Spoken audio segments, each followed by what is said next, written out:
How to replace a 2015 GMC Canyon 4-button remote battery.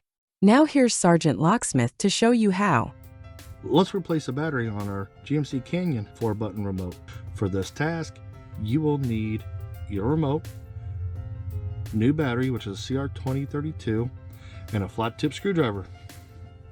Go ahead. If you have a keyring attached right here, you will need to remove that.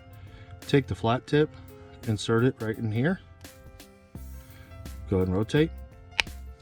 Slide it to the other side, rotate, and the back cover comes off. Now that it has, you see this bigger spot on your remote. That is what you're going to aim for when you put your finger down in the middle of the battery. Put it down, pull towards that, and when you do, push down, and the battery pops up. And as you notice, it's a CR2032. This is a new remote, so I'm going to put this battery back in. Notice how I drop it in.